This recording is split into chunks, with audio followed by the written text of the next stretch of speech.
안녕하세요, 여러분. 반갑습니다. 2020학년도 9월 학평 해설을 시작하겠습니다. 독서 영역이고요. 문제지 12쪽과 13쪽에 있는 기술 지문 32번부터 36번까지의 해설입니다. 먼저 문단별로 제시문 분석을 좀 하고요. 필요에 따라서 문제 있는 그림을 가지고 와서 설명하려고 합니다. 그림이나 그래프에 당황하지 마시고 글을 이해하는 힌트로 활용하기 바랍니다. 먼저 여기 나와 있는 그림은요. 34번 문제의 보기에 있는 그림입니다. 그림과 글을 같이 한번 살펴보도록 하겠습니다. 자, 먼저 1문단입니다. 그림과 같이 한번 보겠습니다. 컴퓨터의 중앙 처리 장치인 CPU는 데이터를 처리하기 위해서 주기억 장치와 끊임없이 데이터를 주고받는데요. 그런데 CPU는 속도가 매우 빠르지만 이 주기억 장치는 속도가 느리다라고 되어 있네요. 자, 그래서 이러한 두 장치의 처리 속도의 차이로 인해서 명령을 빠르게 실행할 수가 없대요. 그런데 캐시 기억 장치라는 것을 활용해서 데이터 처리 속도를 향상시킬 수 있다라고 나왔네요. 자, 그럴 수 있는 이유가 이 캐시 기억 장치는 주기억 장치보다는 용량은 작아도 처리 속도가 매우 빠르다라는 정보를 확인할 수 있습니다. 자, 그림에서 살펴보면 이 중앙 처리 장치인 CPU와 그 다음에 주기억 장치가 서로 데이터를 주고받을 때 속도 차이가 나기 때문에 중간에 캐시 기억 장치를 둔다라고 했어요. 캐시 기억 장치는 용량은 주기억 장치보다는 작지만 속도는 주기억 장치보다 빠르기 때문에 CPU와 주기억 장치 간의 처리 속도를 향상시킬 수 있다라고 하는 정보를 확인했습니다. 자, 이러한 과정을 우리가 뭐라고 하냐면 여기도 나와 있듯이 캐싱이라고 합니다. 한번 살펴볼게요. 캐싱이란 캐시 기억 장치의 주기억 장치의 데이터 중 자주 사용되는 데이터의 일부를 복사해 두고 CPU가 이 데이터를 사용할 수 있도록 하는 과정이다 라고 되어 있네요. 자, 캐시 기억 장치는 주기억 장치보다 용량이 적기 때문에 주기억 장치의 모든 내용들을 저장할 수가 없어요. 그렇기 때문에 주기억 장치 중에서 자주 사용되는 데이터를 일부 정리해 두고 이제 CPU에서 데이터를 요청할 때 그 해당 데이터를 빠르게 전송해 줄 수 있다라는 거죠. 이해되시죠, 여러분들? 자, 그 다음에 이 문단 한번 같이 살펴보도록 하겠습니다. 자, 캐싱이 효율적으로 이루어지려면 CPU가 캐시 기억 장치에 저장된 데이터를 반복적으로 사용하는 것이 중요한데 이때 고려되는 것이 참조의 지역성이래요. 자, 이 참조의 지역성은 두 가지가 있습니다. 자, 일단 첫 번째로는 시간적 지역성이고요. 그 다음에 두 번째로는 공간적 지역성입니다. 자, 시간적 지역성은 CPU가 한 번 사용한 특정 데이터가 가까운 미래에 다시 사용될 가능성이 높은 것을 이야기하고 공간적 지역성은 말 그대로 한 번 사용한 데이터 근처에 있는 데이터가 곧 사용될 가능성이 높은 것을 이야기한대요. 그래서 이러한 시간적 지역성과 공간적 지역성을 고려한다면 캐싱이 보다 효율적으로 이루어질 수 있다라는 정보를 이 문단에서 우리가 확인할 수 있습니다. 자, 1문단과 2문단을 통해서 우리가 중앙처리장치와 주기억장치가 캐시기억장치를 통해서 어떻게 데이터를 주고받고 있는지 그 과정을 뭐라고 하는지 우리 캐싱 확인했죠. 그리고 이러한 캐싱이 효율적으로 이루어지기 위한 조건은 어떤 것들이 있는지를 살펴봤습니다. 자, 그렇다면 3문단 한번 살펴보도록 하겠습니다. 자, 3문단입니다. 3문단 역시 그림과 함께 살펴보도록 하겠습니다. 한편 주기억 장치는 워드 단위로 데이터가 저장이 되고 캐시 기억 장치는 블록 단위로 데이터가 저장이 된다. 이때 워드는 비트의 집합이고 블록은 연속된 워드 여러 개의 묶음을 말한다. 주기억 장치의 데이터가 캐시 기억 장치에 저장되는 장소를 라인이라고 한다. 자, 일단 여기서 여러분들 각각의 개념을 먼저 짚고 가도록 하겠습니다. 자, 주기억 장치의 단위가 워드라고 되어 있고 이 워드는 비트의 집합이라고 되어 있습니다. 자, 비트란 아래 뜻을 보시면 컴퓨터에서 정보를 나타내는 가장 기본적인 단위로서 이진수의 0 또는 1이 하나의 비트이다 라고 되어 있네요. 그림을 한번 볼게요, 여러분들. 자, 여기 그림을 보시면 모두 00, 01, 10, 11, 즉 비트들이 모여서 집합을 이루고 이러한 비트의 집합이 워드를 이루고 있습니다. 자, 요 각각의 것들이 바로 워드다라고 보시면 돼요. 자, 그리고 캐시 기억 장치의 단위가 아까 블록이다라고 했는데 블록은 연속된 워드 여러 개의 묶음이다라고 이야기했죠. 그래서 이런 것들이 바로 블록이 되는 거예요. 이 워드가 모여 있는 요 연속된 묶음 이러한 것들이 바로 블록이다라고 확인하시면 되고요. 자, 그 다음에 이제 라인이라고 하는 건 주기억 장치의 데이터가 캐시 기억 장치에 저장되는 장소이다라고 했는데요. 자, 주기억 장치에서 데이터가 캐시 기억 장치로 넘어오게 되면 뭐 00 라인, 01 라인, 10 라인, 뭐 11 라인 이러한 라인들에 저장이 되는 것이다라고 이해하시면 됩니다. 어렵지 않죠, 여러분들? 자, 다음 보겠습니다. 캐시 기억 장치는 일반적으로 하나의 라인에 하나의 블록이 들어갈 수 있도록 설계되어 있기 때문에 주기억 장치에서 캐시 기억 장치로 넘어올 때는 블록 단위로서 데이터를 전송한대요. 즉 워드 단위가 아니라 블록 단위로 묶음 단위로 넘어온다라는 거죠. 자, 우리가 앞에서 살펴봤듯이 캐시 기억 장치의 용량은 주기억 장치보다 훨씬 작았어요. 그렇기 때문에 주기억 장치의 블록 중에서도 일부만이 캐시 기억 장치에 저장이 될 수 있는 거예요. 즉 용량 차이 때문에 주기억 장치의 모든 정보들을 캐시 기억 장치에 저장할 수는 없다라는 거죠.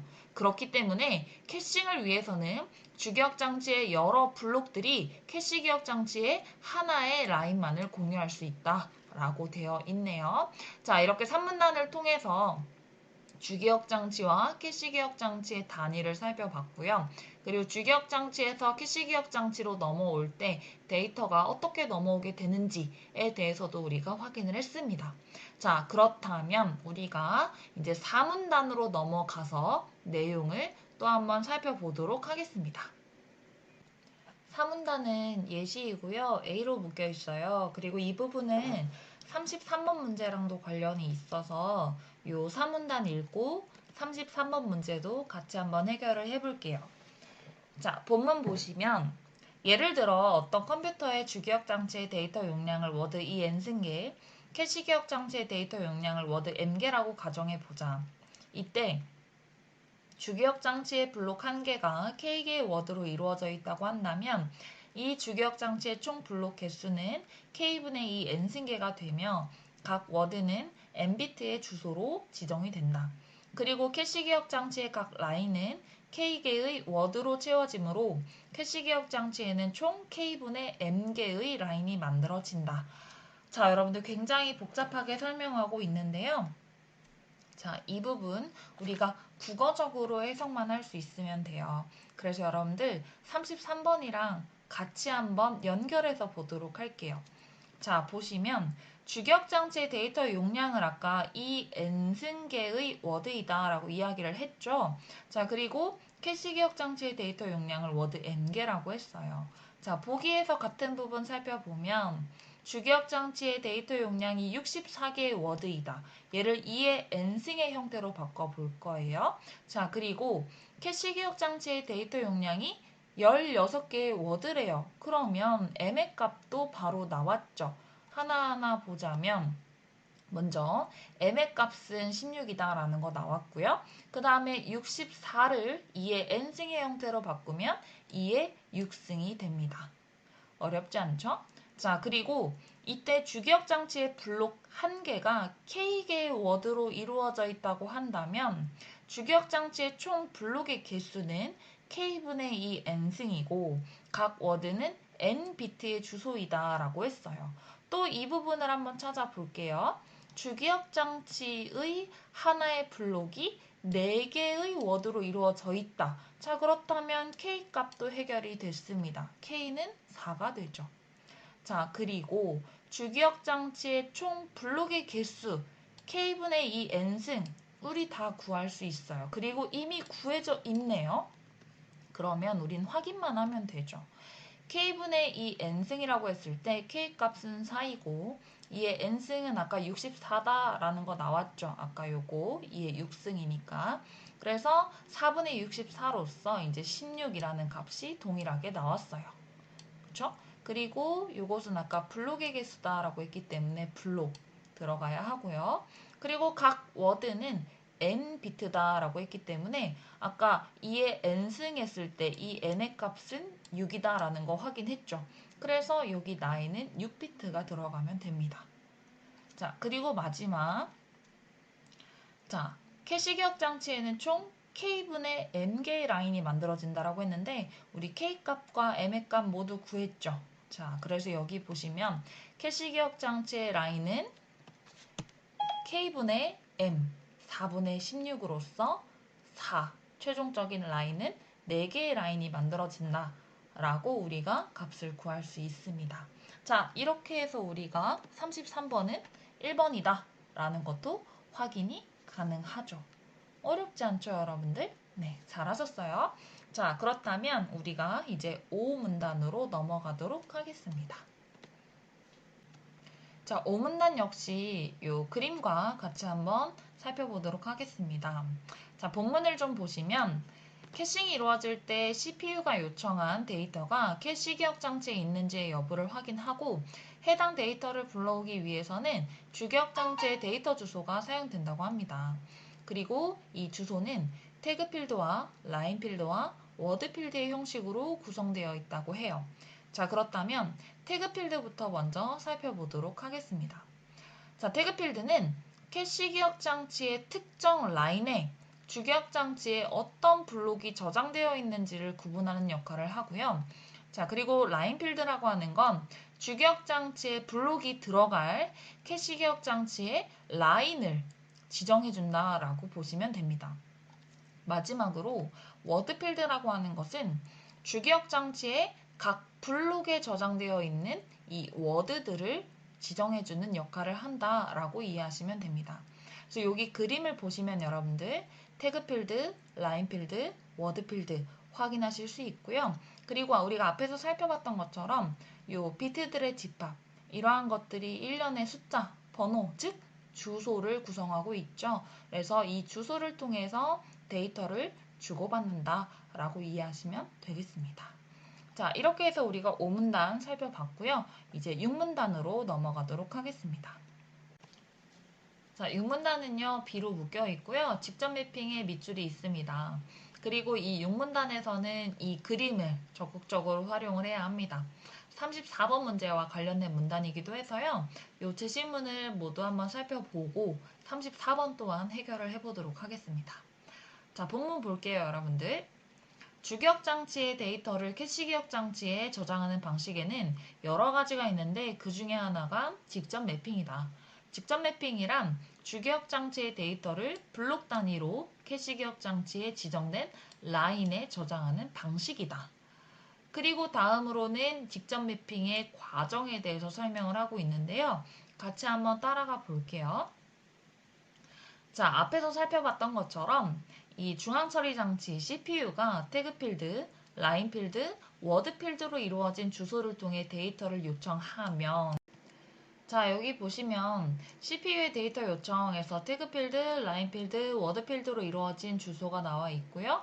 이걸 통해서 이제 데이터를 요청하게 되면 요청 주소에 이제 라인 필드 여기 10 되어 있죠. 라인 필드를 이용해서 캐시 기억 장치의 해당 라인 같은 라인을 확인하시면 됩니다. 그리고 나서 해당 라인에 데이터가 저장되어 있으면 여기 저장되어 있죠. 그 라인의 태그와 그리고 요청 주소의 태그가 일치하는지 불일치하는지를 비교해 주시면 됩니다.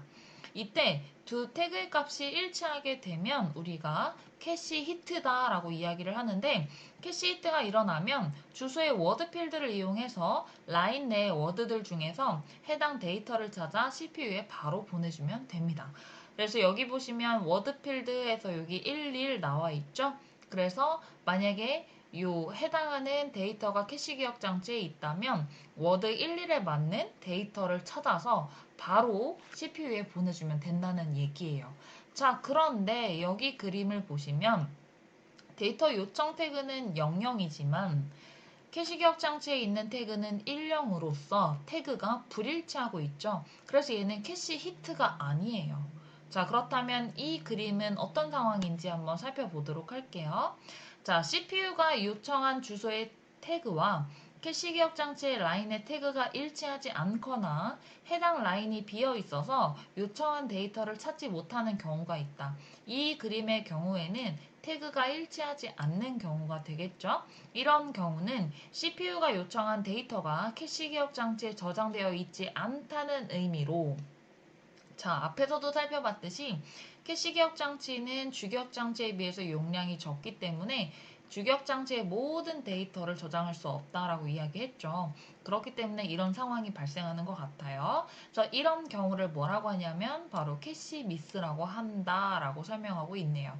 그래서 이 그림의 경우에는 태그가 불일치하는 캐시 미스다라는 거 여러분들 체크하셔야 합니다.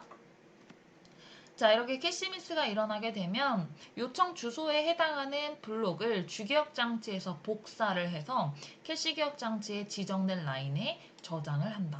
자, 그래서 보시면 데이터 요청은 라인 10의 태그 00이죠. 그래서 여러분들이 주기억 장치에서 라인 10의 태그 00인 부분을 찾아서 그 부분의 블록을 캐시 기억 장치로 가지고 와야 한다. 이 얘기예요. 자, 그리고 주소의 태그를 그 라인의 태그 필드에 기록하고 요청된 데이터를 CPU에 보내준다. 자, 캐시 기억 장치로 복사를 해서 거기서 워드 필드에 해당하는 데이터를 찾아서 CPU로 보내주면 된다는 얘기죠. 자, 만약에 그 라인에 다른 블록이 저장되어 있다면 그 블록은 지워지게 되고 새롭게 가지고 온 블록이 새롭게 저장이 된다라고 이해하시면 됩니다. 자, 그럼 한번 살펴볼게요, 여러분들. 자, 우리가 좀 전에도 살펴봤듯이 태그가 불일치하는 캐시미스가 일어났어요. 그리고 심지어 여기는 이미 데이터가 있었죠. 그래서 여러분들이 요 라인 10의 태그 00에 해당하는 데이터를 주기억 장치에서 찾으면 여기 이 부분이 됩니다. 그래서 요 해당하는 블록을 복사해서 요 캐시 기억 장치로 가지고 오는 거죠.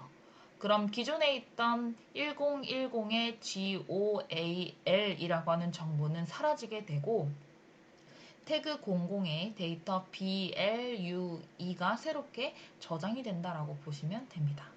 그리고 여기 이제 마지막에 워드 필드 주소를 보시면 11이라고 되어 있죠. 그래서 BLUE 중에 워드 11에 해당하는 값은 요 2가 되죠. 2. 그래서 요 2 값을 최종적으로 CPU에 보내주면 끝이에요. 어렵지 않죠, 여러분들? 자, 이렇게 해서 육문단의 내용 살펴봤는데요. 육문단에서는 직접 매핑의 개념 설명하고 있고요. 직접 매핑의 과정 설명하고 있습니다. 그리고 캐시 히트와 캐시 미스에 대해서도 살펴봤어요. 그럼 이 내용을 토대로 해서 여러분들 우리 34번 문제 한번 해결을 해보도록 할게요. 34번의 보기는 이미 나와 있고요. 선택지 가지고 왔습니다. 한번 살펴볼게요. 1번입니다.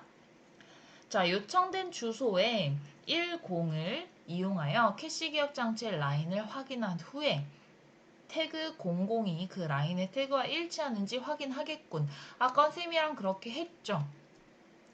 자, 먼저 라인 필드를 이용해서 캐시 기억 장치에 해당 라인을 확인하고 태그 비교해라. 그랬기 때문에 주소에 10 라인 필드 맞죠? 그리고 태그 확인한다. 이 과정 맞습니다.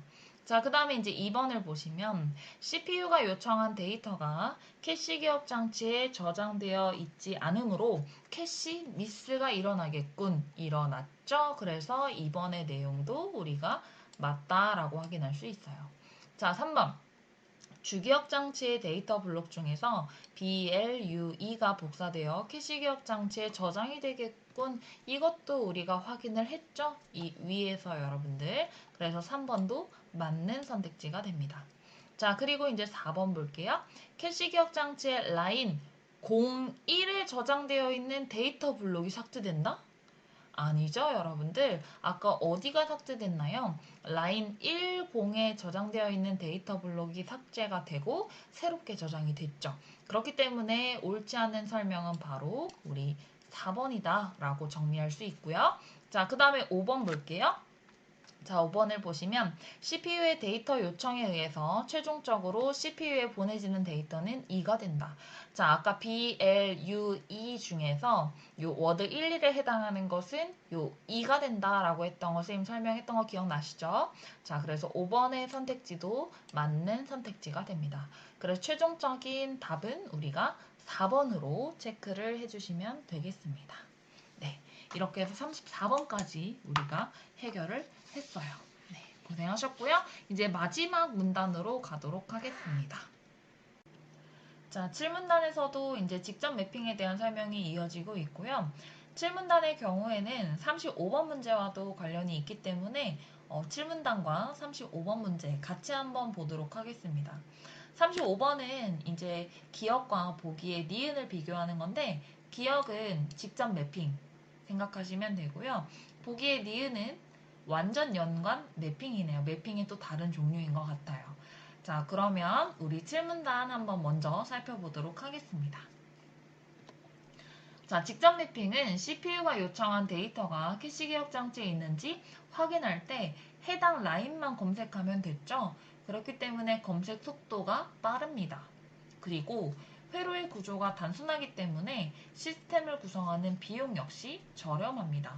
그래서 이러한 장점을 가지고 있지만 아까도 살펴봤듯이 이제 이 캐시 미스가 계속 반복적으로 발생했을 경우에는 시스템의 효율이 떨어질 수 있다라고 하는 단점이 또 있어요. 그래서 캐시 기억 장치의 라인 어디에서나 자유롭게 블록을 저장할 수 있는 뭐 완전 연관 매핑이나 혹은 세트 연관 매핑이나 다양한 매핑 방법을 활용하기도 한다라고 하는 정보가 이제 7문단에서 나왔네요. 자, 그런데 우리가 보기에서 이 완전 연관 매핑이라는 것이 나왔기 때문에 이 부분에 주목해서 다시 한번 볼게요. 자, 완전 연관 매핑이라고 하는 건 라인 어디에서나 자유롭게 블록을 저장할 수 있대요. 보기로 넘어오면 같은 말 계속하고 있습니다. 완전 연관 매핑은 라인을 지정하지 않고 임의로 저장할 수 있다. 자유롭게 저장할 수 있다라는 얘기죠. 그렇기 때문에 여러분들 라인을 정하지 않아도 돼. 그래서 주격 장치의 주소 역시 태그 필드와 워드 필드만 존재한다라는 거죠. 라인 필드가 따로 필요가 없는 거예요. 무슨 말인지 이해되시죠? 라인을 지정하지 않기 때문이에요. 이런 부분들은 좀 체크를 해두셔야 되겠죠? 직접 매핑과의 차이점이기 때문에. 자, 그러면 보기 내용도 살펴보도록 할게요. 자, 완전 연관 매핑의 경우에는 필요한 데이터 위주로 저장이 가능하기 때문에 캐시 히트의 확률이 가장 높대요. 그렇지만 이제 모든 라인에 걸쳐서 히트 여부를 확인해야 하기 때문에 검색 시간이 오래 걸린다라고 하는 단점이 있대요. 이 부분은 또 직접 매핑과의 차이점이 되겠네요. 자, 그리고 또 하나. 자, 완전 연관 매핑은 회로의 구조가 복잡하대요. 그렇기 때문에 시스템을 구성하는 비용도 높다라고 되어 있네요. 그럼 이 부분 역시도 직접 매핑과의 차이점이 되겠네요. 그렇죠? 자, 그래서 이러한 완전 연관 매핑의 경우에는 이제 블록이 교체될 때 어떤 블록을 삭제할지를 결정하는 블록 교체 알고리즘 역시도 별도로 필요하다라고 이제 설명을 하고 있네요. 자, 이렇게 해서 이제 7문단과 35번 문제를 통해서 직접 매핑과 완전 연관 매핑에 대해서 한번 알아봤습니다. 그럼 이 둘을 비교한 내용으로 가장 적절한 것 선택지에서 한번 골라보도록 할게요. 자, 일단 1번. 기억과 달리 니은은 주기억 장치의 주소에 태그 필드가 있다? 자, 여러분들. 기억과 니은은 태그 필드는 모두 있죠. 그렇지만 라인 필드에서 차이가 나죠. 직접 매핑은 라인 필드가 있지만 완전 연관 매핑은 없다라고 이야기를 했죠. 그래서 1번에 기억과 니은은 모두 태그 필드는 가지고 있어요. 그렇기 때문에 땡. 2번. 기억과 달리 니은은 캐시히트 여부를 확인하는 시간이 빠르다라고 이야기를 했는데 캐시히트 여부를 확인하는 시간이 빠른 것은 우리가 기억이 되죠. 니은은 오히려 오래 걸린다라고 이야기를 했어요. 자, 그 다음에 3번. 니은과 달리 기억은 블록 교체 알고리즘이 필요하다. 자, 여러분, 블록 교체 알고리즘이 필요한 것은 니은이었죠? 아까 마지막 부분에서 살펴봤습니다. 자, 그 다음에 4번. 니은과 달리 기억은 라인을 지정해서 블록을 저장한다. 자, 아까 니은 같은 경우는 라인이 필요 없지만 기억, 직접 매핑의 경우에는 라인을 필요로 하죠. 그렇기 때문에 정답은 4번 체크할 수 있고요. 마지막 5번도 한번 확인해 볼게요. 기억과 니은은 모두 회로의 구조가 복잡하다라고 했는데, 자, 여러분들 회로의 구조가 복잡한 것은 아까 니은만 해당이 됐죠. 그래서 우리가 정답은 4번으로 쉽게 골라낼 수 있었습니다. 네, 좋아요. 자, 그러면 우리가 여기에서 이제 또 관련된 문제를 하나 더 한번 풀어볼 건데요. 바로 이 부분 주목하셔야죠. A 떨어질 해서 어휘 문제죠. 36번도 같이 한번 해결을 해보도록 하겠습니다. 자, A 부분은 시스템의 효율이 떨어질 수 있다라고 해서 이제 떨어지다라고 하는 어휘가 나왔는데요. 이때 떨어지다는 전보다 수준, 정도 따위가 낮은 상태가 되다라는 의미로 이 의미와 가장 가까운 선지를 찾는 거예요. 자, 보시면 자, 1번을 제외하고 2번에 떨어지다, 단추가 떨어지다의 경우에는 서로 붙었던 것이 각각 갈라지다. 3번에 감기가 떨어지다 같은 경우는 병이나 버릇이 없어지다. 4번에 해가 떨어지다는 해나 달이 서쪽으로 지다. 5번에 빗방울이 한두 방울씩 떨어지다의 경우에는 위에 있던 것이 아래로 내려가다. 로서 문맥상 의미가 본문의 A와 가장 가까운 것은 바로 1번. 엔진의 성능이 떨어지다. 전보다 수준 정도가 낮아지다. 1번이 해당된다라고 볼 수 있습니다. 마지막 문제입니다. 32번. 윗글의 내용과 일치하는 것은 내용 확인 문제이고요. 선택지 1번부터 차례로 보도록 하겠습니다. 캐시 기억 장치의 하나의 라인에는 하나의 워드만 저장될 수 있다. 아니죠. 하나의 라인에는 하나의 블록만 저장될 수 있다고 설명하고 있죠. 우리가 3문단을 보면 확인할 수 있습니다. 선택지 2번. 캐시 기억 장치는 주기억 장치보다 용량이 크고 처리 속도가 느리다. 이것도 아니죠. 캐시 기억 장치는 주기억 장치보다 용량이 작지만 속도가 빠르다고 반복적으로 이야기하고 있어요. 특히 1문단에서도 설명하고 있죠. 자, 그리고 선택지 3번입니다. 캐시 기억 장치에 저장된 데이터가 반복적으로 사용되어야 캐시의 효율이 높아진다고 설명했죠. 우리가 이 문단을 보면 확인이 가능합니다. 그래서 정답은 우리가 3번으로 체크할 수 있습니다. 나머지 4번, 5번도 보도록 하겠습니다. 4번. 시간적 지역성은 한 번 사용된 데이터 근처에 있는 데이터가 곧 사용될 가능성이 높은 것을 말한다. 자, 여러분, 이것은 시간적 지역성이 아니라 공간적 지역성이죠. 이 문단에서 설명하고 있습니다. 마지막 5번. 캐싱은 캐시 기억 장치의 데이터 중 자주 사용되는 데이터의 일부를 주기억 장치에 복사하여 사용하는 것을 말한다. 마치 맞는 설명 같지만 바뀌었죠. 캐싱은 주기억 장치의 데이터 중 자주 사용되는 데이터의 일부를 캐시 기억 장치에 복사하여 사용하는 것이죠. 이것은 1문단을 통해서 우리가 확인이 가능합니다.